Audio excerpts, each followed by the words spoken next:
আমি বহু বছর ধরে মৃত্যুর গন্ধ বেয়ে বেয়ে ছুটে চলেছি। আমার শরীরের প্রত্যেক শিরা উপশিরা দিয়ে প্রবাহিত হচ্ছে রক্ত। মোড়ের মাথায় যে অর্ধ নগ্ন পাগলি থাকে তার ঋতুস্রাবের রক্ত। বেকার ছেলেটা যে চাকরির লোভে পা দেয় বন্ধুদের প্রলোভনে, ট্রেনের চাকার নিচে তার নিভে যাওয়া রক্ত। গানে মঞ্চ ভরিয়ে দেওয়ার পর বাড়ি ফিরে স্বামীর ভালোবাসার কামড় খায় যে মেয়ে, তার হৃদয়ের ফেলে আসা অতীতের রক্ত। আরো নানান রক্তের বোঝা নিয়ে আমি ছুটে চলেছি মৃত্যুর গন্ধের দিকে। পথের মাঝেই পাগলির ঋতু বন্ধ হয়েছে। আকাশে শরৎ খেলেছে বসন্তের রঙে। মুখ আর মুখোশ এক হয়ে যাওয়ার দিন পাগলি মা হয়েছে। নাভি থেকে উপড়ে পড়েছে স্নেহ।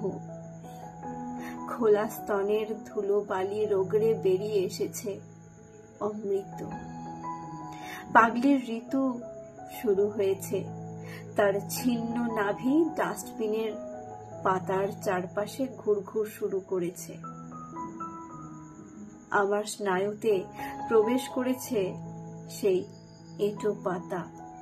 বেকার ছেলেটার মায়ের কান্না, অতীত চারিণী মেয়ের মুখ। মৃত্যুর গন্ধের উপকণ্ঠে উপনীত হওয়ার পর এক আকাশবাণী ছুড়ে দিলেন দেবতা আমার দিকে। শোনো, একবার ঊর্ধ্বে তাকাও, একবার বাগানে, আর একবার নদীতে। ঊর্ধ্বে আকাশ তোমার স্নায়ু শিরা উপশিরা ধুইয়ে দেবে বৃষ্টিতে। বাগানের ফুল তোমাকে আকণ্ঠ সুখ এনে দেবে। ঘ্রাণে গানে তোমার হাতে প্রস্ফুটিত হবে কবিতা।